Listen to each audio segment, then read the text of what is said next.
Welcome back. You're watching Cheche. We're discussing the opposition chord's attempt plan really to impeach President Uhuru Kenyatta. And Mr. Kajwang, before the break, you were telling us that you're confident of getting numbers from the governing side, including the URP coalition partner in Jubilee. On what merit? Well, I know that URP, for example, are going to side with us on this because, like I have told you, one of the issues we are taking is the way in which the president has tried to shield the cabinet secretary from being impeached. Remember, the cabinet secretary for devolution and planning, Madam Waiguru. You remember that URP by themselves have also sponsored a motion to impeach Waiguru, and if we converge at the point that Waiguru really should be impeached, then you can see, I told you to watch this space. A lot of people are going to sign, even if they do not agree on the issue of, well, it comes back to the issue that the president has done something that we really need to rein down on him as the president of this nation, whichever way, whether by shielding Waiguru or whether by blatantly defying the court order. Yes. He is in gross violation of the constitution, he is in gross misconduct, and he has also done issues which can actually be criminal. If to shield somebody, that is criminal. But Kajwang is talking about barter trading in parliament. Yes. That URP would deliver Waiguru and they would deliver an exchange with the President Uhuru Kenyatta. I think that's where their failure starts. Because what are you trading? What is it that URP wants to deliver? They will deliver Waiguru. What value compared to delivering the president or the head of state in an impeachment motion? So I think here... Isn't the thinking that URP would then get a president?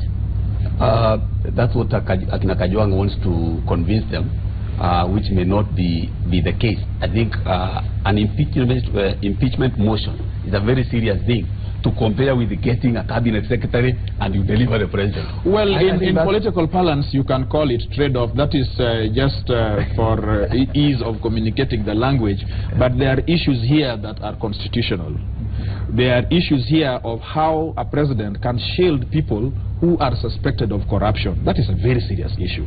There are issues here of how a president can say that there is no court of law. How are you going to demonstrate that the president has shielded Waiguru? What is the evidence that you can tangibly table, even on this show? And why have you? The beauty of parliament is no. The beauty of parliament is that it's not a court of law. Yes. And so we do not necessarily table evidence, so to speak. But you see, the issue is this: that first of all, we have credible information. We have facts that should cause the law enforcement agencies to do some investigation about these people. And the president has not in one, not one. No. You have evidence that the president has stopped those investigating agencies from doing what you have just said. He has not stopped. He himself has biled the lady and said that she's innocent. To do that alone, is to subvert the course of justice. That alone. So, you see, there are things which people are advising him to do. I think, TJ, let's look at it this way. Is there fidelity to the rule of law in totality by your side? Just thinking. Because on the one hand, you want the law followed. On the other hand, you want the law not followed. Because really, if the law is to be followed, and then the investigating agencies, we should go after Waiguru and prosecute her.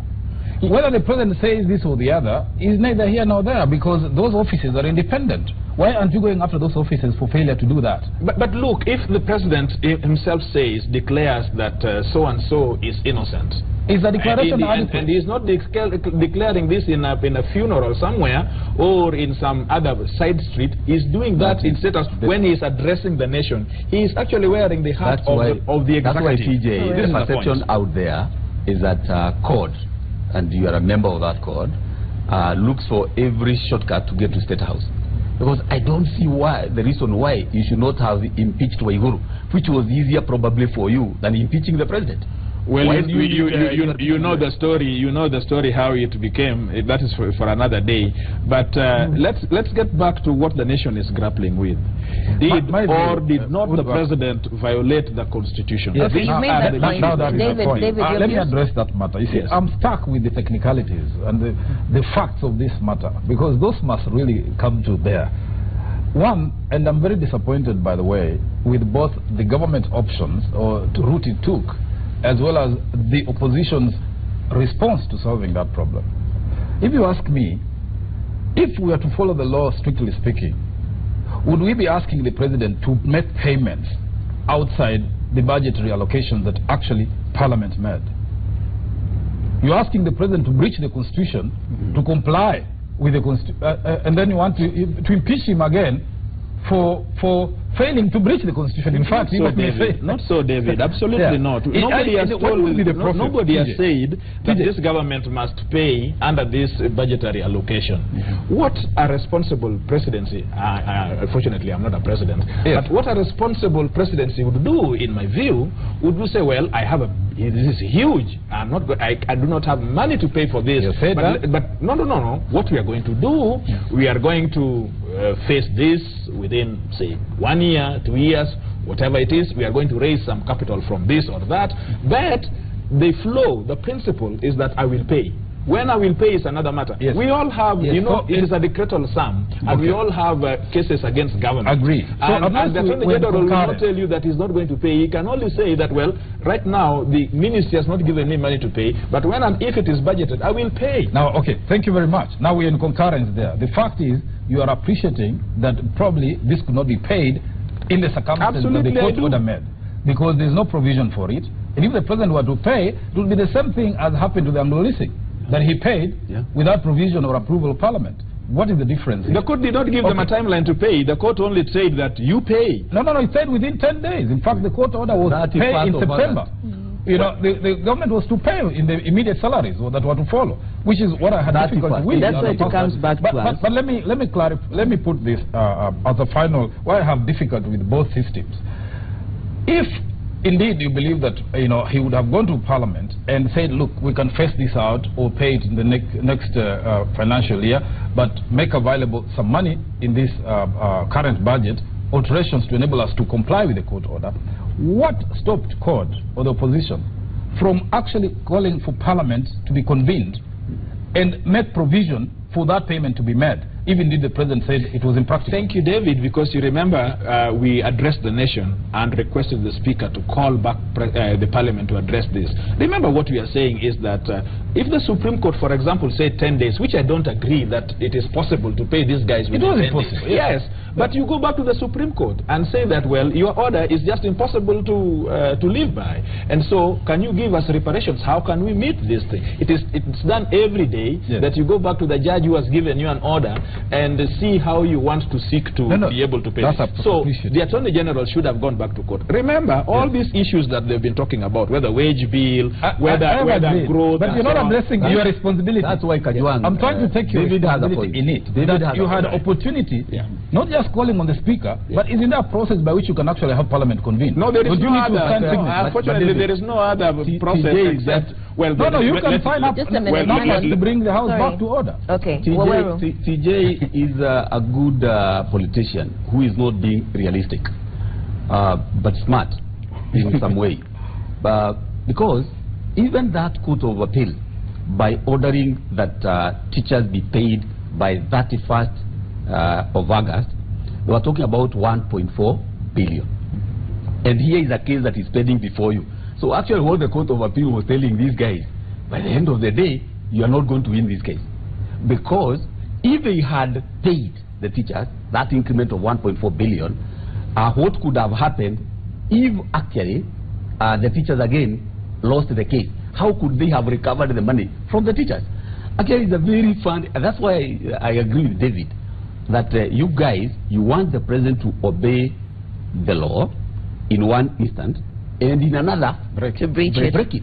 Well, as I always admit, those reflections could very well hold water, except I want to say that the issue we are dealing with is that when there is a process of law, you submit yourself to that jurisdiction, which the government did by going before that court and ventilating all these issues. If there are issues that have come out of a judgment that makes it so difficult to comply, you still go back to that court and explain those issues, and you will give but let me just directly respond to David. Right. There is no other way of recalling National Assembly other than through the Speaker. Yes. The Speaker would have to sign a notice, a Gazette notice that brings back. Of course, you can do a petition. You can do a petition with the numbers. Speaker.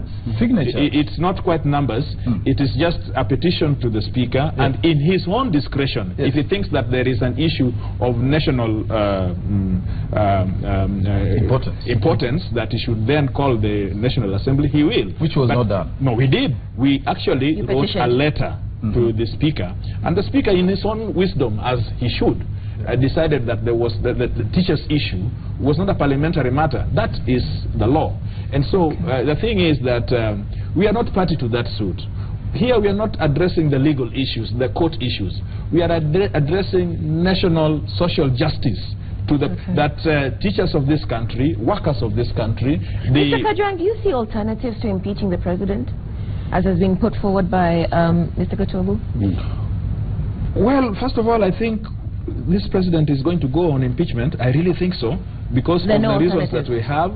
Well, first of all, on this motion alone, I can see him really in trouble, because you see, I don't know when Kenya will get to this, but in other jurisdictions, these are issues that trouble people. You remember the Lewinsky issue in America and all that. Former President Bill Clinton. Well, but do you ask me if there is an alternative? The alternative is what? Perhaps can the president come and say, yes, I was wrong, and forgive me, I have grossly violated the Constitution, and please, I'm not going to repeat it? I do not know, really. But right now, things have been done, and we have to be able, as watchers of this nation, be able to put that on the table and see how Kenyans will react. Sir? There's definitely a solution, and what I'm finding quite ironic about TJ is that he's agreeing we are part of the problem as Parliament, then taking back the burden of this problem to the president again. Because if we are the budget makers ourselves, for the first time in history of this country, we have a budget committee in Parliament that is in charge of making the budget of this country in liaison with the ministries, the line ministries. So if we agree we are part of the solution to this problem, and I'm stating it very clearly that it's a much bigger problem. It's not just about teachers. I support the teachers must be paid, and I support that so many services in this country that should be run to the citizens. Do you think that the president should apologize? I think that the best way out of this Do you think the president should apologize? We as a parliament is coming with a solution to this issue, because it's not the first time it's coming up. Last year we had teachers striking again, and the solution court was giving is that let's get 98 billion from free primary education and take it to pay teachers. Then what happens to the pupils? Learning virtually collapses, and the free primary education that you so much treasure, it would come to the need. Mr. Gatobu, so that's why I'm come back to the issue of the president and how he's behaved. Do you think he should apologize? I was centering it to the issue of the solution that we as Parliament should give, because if we agree that so you won't say that the president was wrong in violating a court order, and you won't say that the president might need to apologize and build bridges. There was an issue we started with here. Who was the court order addressed to? It was definitely the TSC. Well, I think that, with a lot of respect, that is nebulous. It is the president was setting policy. You see, it is because the court order was addressed to the TSC. If TSC violated the court order, then the apology should come from them. So, TJ, what I'm saying is, if we are part of the solution to this problem, how is court bringing that solution? Because definitely the solution is not impeaching the president. Well, we and have that's why in my own small way, I believe the only solution we have as a parliament is trying to see where can we get budgetary allocation in the current budget, and in the long term, not in the far long term, in the next 1 year or so, see how we can grow this economy massively, because there are coming obligations that we must honor to some extent. Currently, we are seeing the county governments are consuming a lot. So many county governments have not employed ward administrators, they've not yet employed village administrators who are supposed to be employed under the County Government Act. How do we honor these obligations? My solution is, let's see how we can industrialize this country. And that's why in my seeking the solution, instead of going around and starting crowds through Kwa Kenya and so on, I believe I moved the strategic industries bill to see a solution to this problem. Okay, so we want to wind up now. No, hold on. You've talked quite a bit, and I'd like us to wind up. And I'd like to seek the views of the panelists. We've heard about this impeachment. It doesn't seem quite strong. And truth be told, it does seem like yet another initiative by the opposition to, well, you know, get people, you know, worked up. Do you see it going far, David? The impeachment, first of all, I think, I don't think first that they have sufficient grounds to impeach the president in evidentiary terms. Politically and perception-wise, they may have, but substantively, I don't think they'll have anything to clutch onto. But I also don't support the president's, you know, in your face, so to speak, intransigence, saying, we won't pay, we can't pay. Somebody's like, tell him, look, I mean, the court has issued, this is not your money. If they say pay them, then ask us, so what do we do? You know, that argument can hold merit. But I don't think that the circumstance or the environment in which the impeachment is being moved is helpful to the country. Because actually, if you look at it, so what if we begin the motion of impeaching the president? When do we have that election, or where does it end? When does Okoa Kenya push its referendum? When do you have election? I mean, the whole environment hasn't been surveyed to even see the essence of an impeachment motion and how it fits in our national agenda. That is why I think it's not going anywhere. Well, in communication woodwork, anything that distracts you is noise. And that's why I think what they're making is noise. The problem with court is one, you are losing power on a daily to day basis simply because you are getting into so many ventures that are not successful, and therefore people doubt you in the first one, they doubt in the second one, they will never trust you anymore. I think it's good to take on one issue and push it up to the end, but showing raw power, raw hunger for power, I think it has a problem. Kenyans are going through so many problems, TJ, and what they want is solutions. They don't see Uhuru or Raila or TJ as a problem, but they are saying, I don't have hunger, I don't have a job, I don't have all these things, yeah? And therefore, it is not a solution for them to remove one and replace with another. I think, like Honorable Gatovi is doing, and I know TJ, you are very good, you can be very good at it, is come up with solutions rather than looking for ways to remove and replace somebody. Will we see any solutions coming from court? You've just told us that you are under no obligation to provide solutions, but will we see court rethinking its strategy? I think we need to think out of the box. I agree that there are so many things that are bedeviling us as a nation, but one of the things, and I think a central issue that we need to deal with, is impunity. The fact that people can brazenly do and violate the law and just go not brought to bear. So whatever it is we are thinking about, growing the economy and all that, remember there is also social justice to the people. And I think that when we have circumstances such as this, we really need to bring everybody to bear and to be accountable. All public officers, including me, when we are in those issues, we should really be brought to account. If I was any other person on the streets, like my friend sometime, I would have been cited, even though I'm not a party to the case, I would have been cited for contempt of the court, and you would have seen how the court would have sent me to industrial area at a short notice. But the president is not above the law. The Constitution is the supreme governing organ of this land, and I think we need to encourage that culture. Thank you. And to you, the final word. You've talked a lot about solutions and social justice and ways to avert these recurring crises. What about solutions to behavioral problems, accountability, the examples that leaders set? I think no one should be above the law. It should be very clear, including the utterances you make in public, which has been a major issue of discussion this past week, because I think it's the same problem that brought us to what we witnessed in 2007. So I think the post-election violence, justice, and it's even very strongly anchored in our national anthem, which I think is the strongest declaration as the people, that let justice be our shield and defender. Be our shield and defender. So if at all justice is not practiced across board to leaders and citizens, then we really, as a country, we can't stand. But in conclusion, I would wish to say that let's be solution-oriented, as I've said from the start. And according to me, and I really thank the Parliament and leadership of this country because of embracing the small solutions I've tried to put to this country since I came to Parliament in 2013. And to the leadership of the House, starting with the Chairman of the Budget Committee, Honorable Mutava Musimi, and the President of this country, Honorable His Excellency the President, let's try and support this innovative idea and ensure that these strategic industries we are trying to put in this country can bring a solution. Because for so long we've been speaking about how Kenya was at par with South Korea, but we've never asked ourselves, what did South Korea do to be where it is? It's now the 11th richest country in the world, whereas we are at position 150.